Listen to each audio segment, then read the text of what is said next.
Jerome. Hi, how are you? Good. How are you? I'm doing good. I'm doing good. Sounds good. Wow. All right. Happy Monday. Happy Monday, everyone. Hello, how are you guys doing today? All right. All right. So, Jerome, I have a lot of questions for you. I know this is going to be an awesome conversation. I can feel it already. So, Oh gosh. Okay, let's we're get it on. going to go right into it. Again, guys, you can always send us questions in the comment section, or you can select the question icon. Yes, Happy International Women's Day. You can send us the Oh yes, questions happy International you Women's can Day. select the question and we'll be able to share it on the screen. All right, so Jerome, let's get right Yes. into it. What was your journey like to become a pharmacist? Was that what you always wanted to do? My journey to become a pharmacist. Well, my journey was a little bit different from most. I went to St. James High School, where I did nine 60 subjects there. But going to St. James High School, at that time, they didn't have much science courses there. So literally, I had only biology as a science subject. And one of the criteria is intern pharmacy school or doing anything in the medicine area is to have chemistry, biology, physics, or most of the science subjects. So leaving St. James High with just one science subject was a challenge. Uh, I did learn about pharmacy school because at the time there was a shortage of pharmacists in Jamaica, and my mom was like, "I know you want to become a medical doctor, and what have you ever looked into pharmacy?" And then I said, No, but let me do some research. And then I went and do some research and I realized, like, hey, maybe this is really an area that I'm interested in. So I said, all right, fine, I'm going to work towards it. So I went to Herbert Morrison. When I went to Herbert Morrison, yes, oh yeah, we went to this same school. When I went to Herbert Morrison, then I started doing business and biology in Cape, but I knew that I wanted to transition to the sciences. So then I got Miss Daly, which is actually a teacher there, to teach me chemistry, CXC, while I was in Okay. sixth form. So she did that. I did CXC chemistry then in lower sixth and passed it, good grades. I think it was a distinction. And then Wow. when in the upper sixth now, there's a bit of challenge because I didn't want to leave Herbert Morris without doing chemistry units one and two, and I Mm-hmm. already have biology. So I requested the school given asked for permission to um to do both units, and they didn't reply to me until the first day of school is in upper sixth. They decided, okay, yes, we'll give you permission to do both units in upper sixth. So I was grateful for. I did it, got distinctions in both units, and so that helped me a lot to move on or to get qualified enough to do pharmacy school. And I also did physics CSEC in upper sixth as Wow. well. Okay. Yeah, it was a bit of a challenge, but you know, what once you know what you want, you put Right. I was just about to say and that. then you really can achieve. So and then so the journey continued. I took off a year though before going to pharmacy school. I did pharmacy school in UTech, University of Technology. So once I was there, you do 4 years there, uh, 4 challenging years. Then there's an externship program and then an internship program, which is a 1 year internship. You work in a hospital mainly, and and then after that you do a license exam, and then once you pass that exam, then you're registered as a pharmacist. So that took that's roughly about 5 years of going through pharmacy school, and then the journey continued. I worked at the hospital for a while, and then I decided to come back to Montego Bay.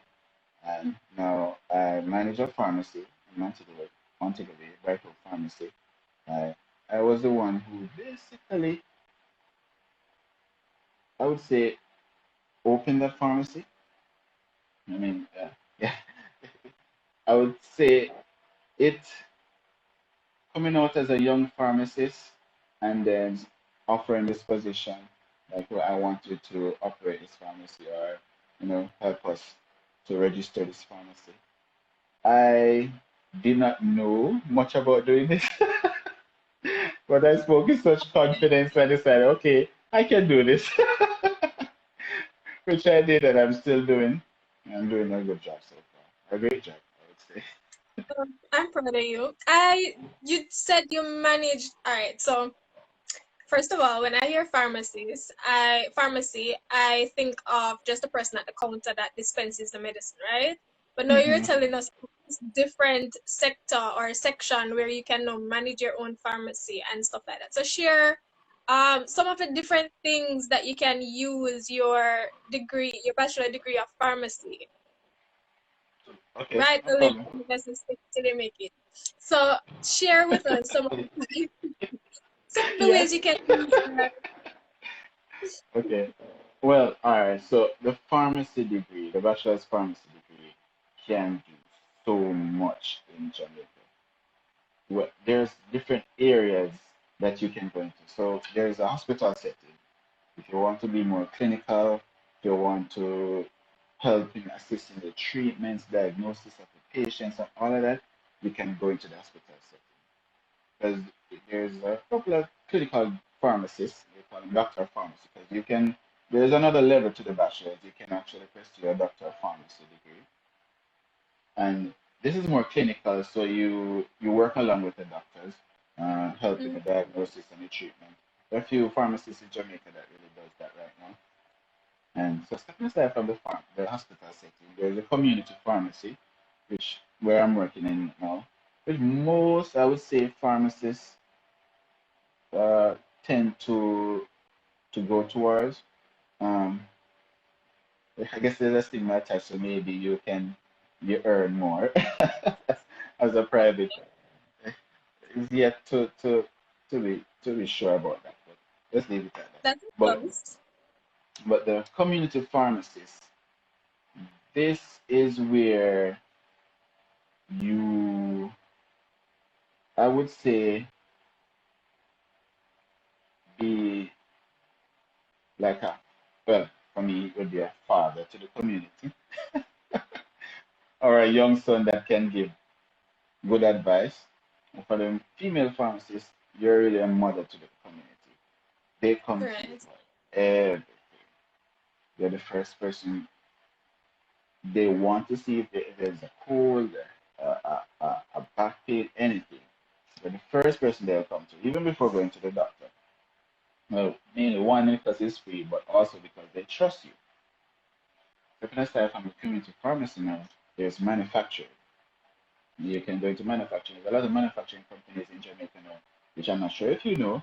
Like some of the DPH and creams, they're all made in Jamaica.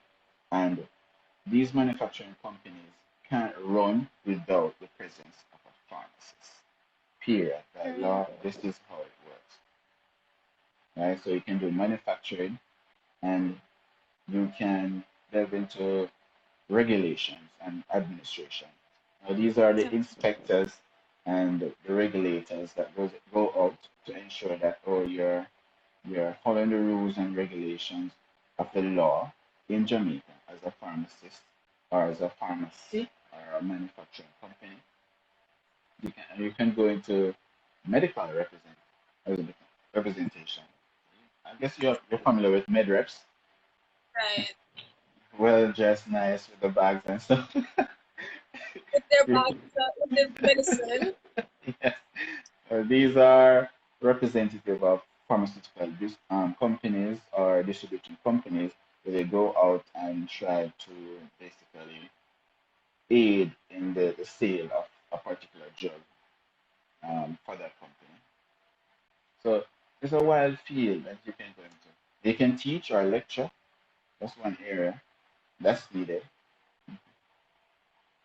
Okay. All right, so that's a lot. So you have options if you choose not to be one of those persons who just work at okay. And as well as you say, you can work with manufacturing. All right, Hmm. so um, how does that work with our growing cannabis Industry. sec yeah industry? All right. So growing cannabis. All right. So one of the first things is to bear in mind, by law in Jamaica, the Ministry of Health, there's the law that states that any substance that is manufactured or sold to present any treatment or diagnosis of any disease is considered a drug. Mm-hmm. All right. So in the marijuana industry or the cannabis industry, what they're doing now is subtracting or they're removing what they would consider to be the good part of the marijuana plant, which they Mm-hmm. call CBD.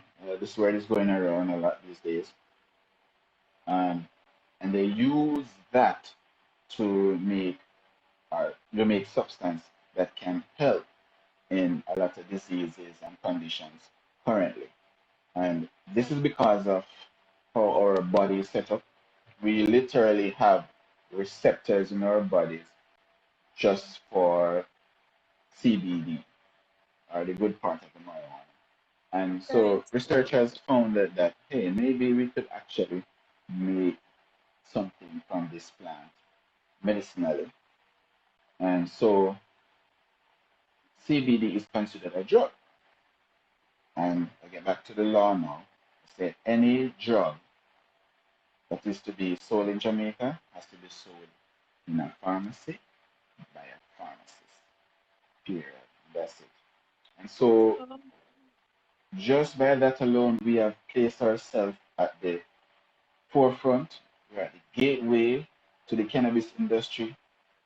And I think at this moment we are at a pivotal point where the CBD industry or the cannabis industry is really growing and we can do so much with it. I mean, we are one of the first countries. I'm not sure if you know that came up with a medicine made from ganja. It was by a Dr. Manley West, I think. It's an eye drop for glaucoma, right here in Kingston. So, and he was a pharmacologist, which I mean, it's a little bit different from a pharmacist, but at the end of the day, we are the ones that are still in that field, and we are at the forefront, and we have to be really updating ourselves and keeping abreast with the knowledge. There's a lot of pharmacists out there working in the cannabis industry, and so I think if you, as a youngster, really want to dive into this area of the cannabis industry, becoming a pharmacist is one of the best yeah, it has so many, it's so vast. Like there are so many different things that you can get into. All right, before I get into the rest of the questions that I have several questions coming in. So Olivia has a few questions. Her first one was, what would you say to a young person who is unsure of their career and they're interested in pharmacy? ways. All right, Say so I think we youngsters, can answer that. okay, I could add if you want me to. Well, we kind of Sure, did add go to that. ahead. Okay, so Yeah, we as can a add. young, yeah, we did.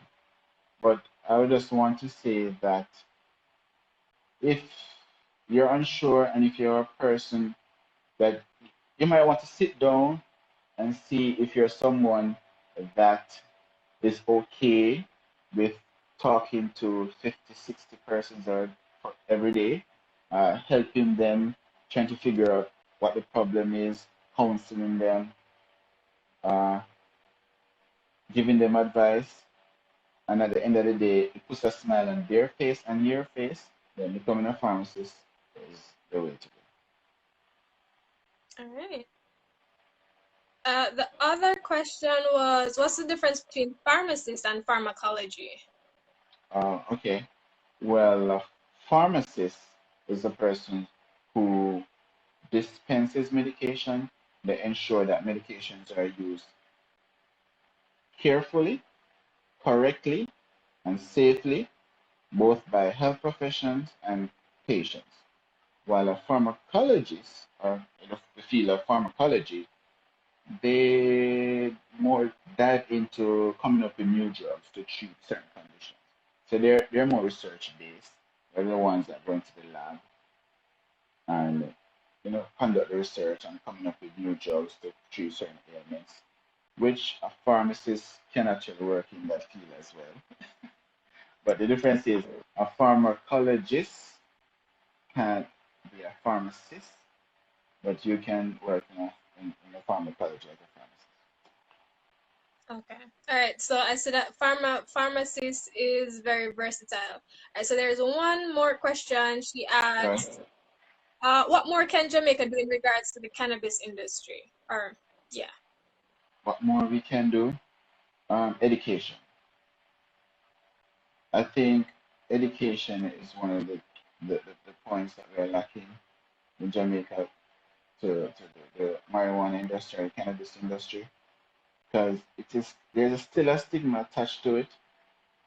I mean, um, weed and as a weed or ganja as they call it has some stigma, and this field is yet to bypass this stigma. So I think education and lawmaking, because it's still illegal Right. to, to plant marijuana in Jamaica. But you can get a license to grow for medicinal purposes. And I think so education and changing the law is what we really need in Jamaica. All right. The Wamba fish also said actually sit and create proper regulations surrounding cannabis. That's true. Right. I think Right. it's regulation. All right. Another question that I had was like, what's the process like to become a pharmacist? Like, where can you go to study? Is it expensive? Um, Okay. is it impacted by COVID now for persons who are looking to get into that career field? Okay. So currently, in order to enter pharmacy school, I'm gonna start from the basics. Five CXC subjects, including math, English, chemistry, biology, and one other, mm, preferably physics.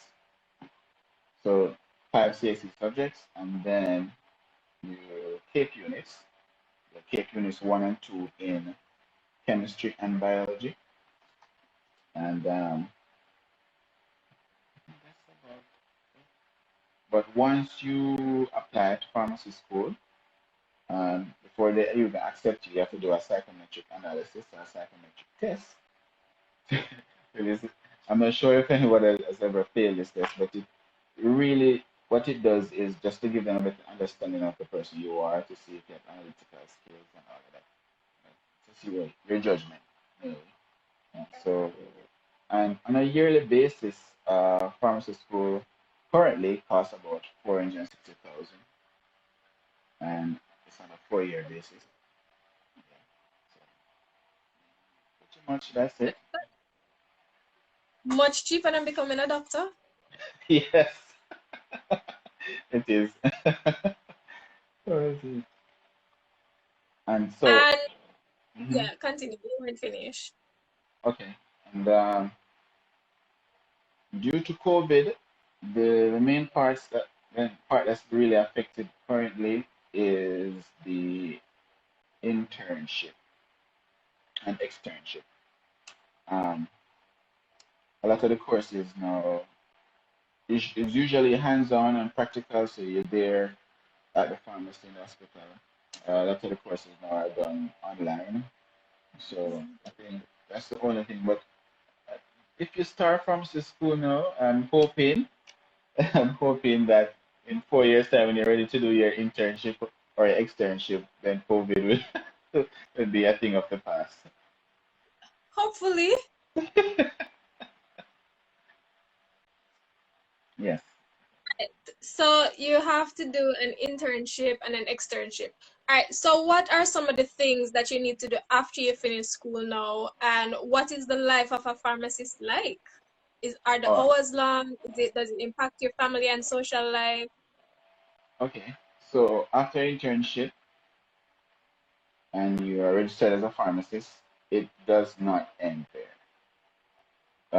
Every year you have to re-register as a pharmacist, and in order to re-register, you have to obtain 12 credits or 12 CE points, as they call it. These are continuing education courses that you have to do. They're usually put on by the distributing companies, Caramed, Massey, all those companies. And what it is, it's a seminar that you go and they'll have different topics or different areas that will update you if any new findings, any new drug. And each of these seminars will work, let's say 3 credits, 2 credits, depending. So you have to go to at least 6 or 7 of them to obtain your 12 credits. Right. All right. And once you have done that, then you register every March, February, March as a pharmacist to get your license, basically. So Okay. So it's not a done deal. Every year there's something you have to do, or there's new information you have to be updating yourself with. So it's a continuing field, a continuing growing educational field, I would say. And the life as a pharmacist now on a daily. So once you go in, one of the points I would want to make is that in order for a pharmacy to operate, or to open, literally turn the keys and open the door and start working, a pharmacist must be present. Just by Okay. law. You can literally get in trouble if there's no pharmacist there and you're operating. Right. So you go in and yes, you do fill prescription. There is a lot of, I would call it, networking with the distributing companies to procure drugs, procure medication, check your stock level. In my case, manage staff, manage stock, ensure that they're stored properly, medications are stored properly, and you fill. And a big or major part of it, I would say, is counseling, Okay. counseling of the patients. Now, I'm saying this because as a pharmacist, you you see it all, you hear it all, you know it all, right? Because at the end of the day, once a person is sick and they do go to the doctor, you're literally the last point of contact for this person, for them to Right. get their medications, for them to get better. And there are cases where half of the time some of the questions that they should have asked the doctor, they tend not to. I don't know, is it That's true. some so like, talking to these persons, helping them, giving them advice from sexual trauma to there's maybe a death in the family and they're stressed out, they can't sleep, the persons who want to lose weight. And so there's a lot on a daily that you have to basically give of yourself, find the best solution to these problems. And I'm telling you, if you in the field of pharmacy, you have even if you're not a confident person or somebody that's out there, once you're talking to a patient, you have to portray the highest level of confidence. Essentially, some of these patients or some of these persons, if there's any hint of doubt, they'll tend not want to either listen to you or come to your pharmacy or take even the medication that doctor is giving to Well, yeah, I get that. I can see where that would be a problem too. All right. So, hmm, what about the hours? them. Oh, So, oh. is it It's gonna a, take away from a little bit of family time that I want to catch up on in the evening? Hold on, I think the yeah, it's better now. okay. Okay. Um, it really depends. And I would say in most cases, as a community pharmacist, you tend to do long hours. Generally, hours will run from about 10 to 11 hours, or some persons 9. Um, where I work now, currently, we open from 7 and we close at 6. I think that's about 11 hours a day. So, Yeah. so now you have to balance your time and your family life. I mean, you can choose to freelance, which is another area where you you're not set in a particular area or a particular pharmacy. You can go around and work for different pharmacies. That gives you that gives you some flexibility or some better time management, if you would say. But for a person who goes to let's say a pharmacist and is a registered pharmacist, then the hours can be a little long. But you can set your time. I mean, I'm doing this for a couple of years now, and yes, there are times it might seem as if it's taken away, but you can you can get weekends if you want. That's up to you, and you can choose to take days off in the week. So it's really up to you how you want to really set your time. But in most cases, there are some long hours. Okay. All right. So we are at our halfway mark. I think your video breaking up a little bit. It's back. All right. So, we're at the halfway mark. So if there are any questions that you guys have so far for Jerome, you can go ahead and post in the question section. I do have about 2 more questions for him. So we want to make sure that we're answering your questions as well. And yeah, answer those. Okay. So while I'm waiting for those questions to come in, I just want to know, did you have mentorship on your journey to your career? Mentorship and management. Yes. All right. Let me just start off for persons who want to pursue a career in pharmacy. Enter pharmacy school, there is help. I'm telling you. Once you enter pharmacy school, they literally have a program that's dedicated towards mentorship. I think they call it a big sister, big brother program, where they pair you with somebody that's in the here above you, and this person literally share information that they've gone through already, with past papers, textbooks, you name it. Anything that deals with pharmacy or any other subject or any other courses, this person will help you. And they also have a big sister and big brother. So it's a continuous thing that they do in pharmacy school. So when I went to pharmacy school, I had help. I had mentors. I have the person, my big sister, who helped me with your past papers, help you with tests, tell you how to do a certain course, or you know. So there's always somebody to assist you in pharmacy school. Pharmacy school, they don't leave you out cold and dry. And Love from that. in my experience, I've also lived in dorm, Parkinson Hall in Utah, and they too had a mentorship program. They would call it as this all male dorm. This would be a big brother situation. Big brother.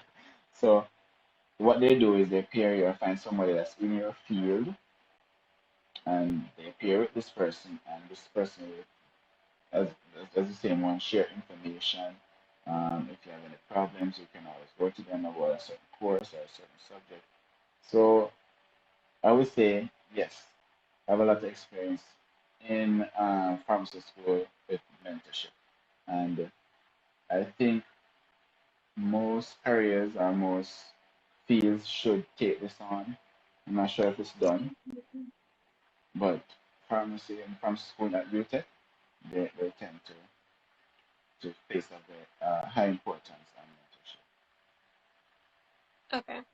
I really appreciate that because sometimes you get down or you just lose your motivation and just having somebody who's been there just to Yeah, listen.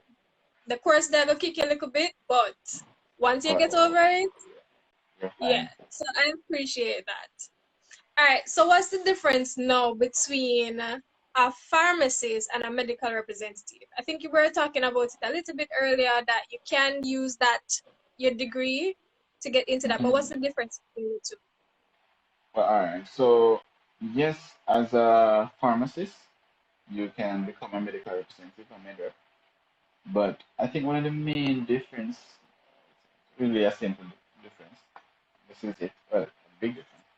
A pharmacist is someone who wants to ensure that health professionals and patients, our customers, are getting safe and are using medicines and medications safely and correctly, right? Now, MedRep is someone that's more interested in selling a particular medication, a particular medicine that is manufactured by the companies that are the company that they're working for. So that's the difference right there. So a med rep, they want to promote a certain medication, while a pharmacist, they're more interested in you, the healthcare provider, the doctor, giving the correct medication at the correct dose, looking out for adverse effects, side effects, all of that. While the med rep, it, almost like promotion, they're promoting their product or their brand. Okay. Usually when I see medical representative or when you see them on TV, you're thinking, oh, that job looks flashy, look like you make a lot of money. I would more push to go over there, but now that you explain the difference, that's really helpful. And I also didn't realize that we rely so much on pharmacies. Like the doctor usually explain the medical term of it, but when you go to the pharmacist, like you have so many questions. Why you can't go in the sun, rub this on your face and stuff like that. Like I did not realize there was so much to it. Yes, because I mean, as a pharmacist, really, you are a professional.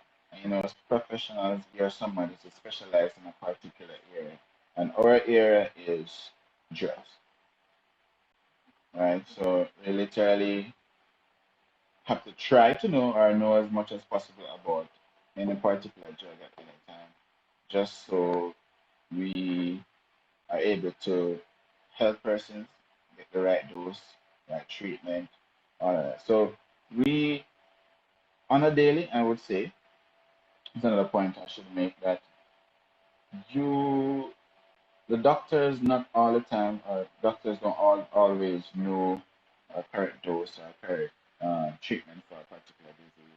And this is literally where you come in. Um, there also might be some interaction between this drug and that drug, and you're the one that literally has to point this out and say, okay, and then you call the doctor and say, doc, this particular drug can't be taken with this one. Can we take this one in the evening or in the morning? All of that. So you are the professional. You're a professional in drugs, basically. Right. And you really have to know your stuff, like even the chemistry of it. I would Yes, not have guessed. yes, right.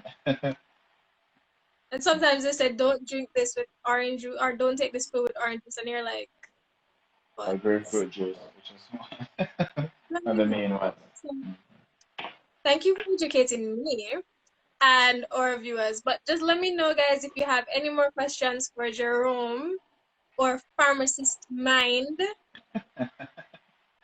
Also, if you want to connect with Jerome as a mentor or as a mind, you can always go to themindsOff.com and you'll be able to sign up. It's free of cost now for persons who are looking to join, so you don't have to worry about the membership fee anymore. You can just sign up, get connected with one of our minds, and they'll be able to steer you in the right direction. It doesn't necessarily have to be going to that particular field. You can just get some more information, find out what you need to study, even if that's what you're looking into, or if you want to just get some more information about the different career paths that you can use that degree for. I just saw the one before said, good job, Jerome. Yeah, pick up my friend. So, since we're not getting any more questions, is there anything that you would like to share about your journey or things or something that kept you motivated for persons who are going to probably be doing midterms soon or exams soon? Yeah. Um, It's something I always remember. I think it was in grade 9. I think I was doing math 6C then, and my teacher, Mr. Inter, Lord bless you, he would say, "You're not the first, and you won't be the last." And at the time, Alright. I always ponder over it. I'm not the first, and I won't be the last. And it was when I was in college and I realized what he really, really meant, and I'm not the first, and I won't be the last, is that this that you're doing right now, it doesn't end here. It doesn't. You're going to do well, you're going to pass your exams, and you're going to move on to higher things, to greater things. And then you look back and we're like, whoa, was that me then? Is this me now? And so while you're doing the exam, just keep pushing, keep pressing, keep studying. But that's the major part. You have to put in the work. You have to put in the work. If you know you're a person who you're not able to get it at the first time, start a week early. You Right. understand? Start reading 2 weeks early.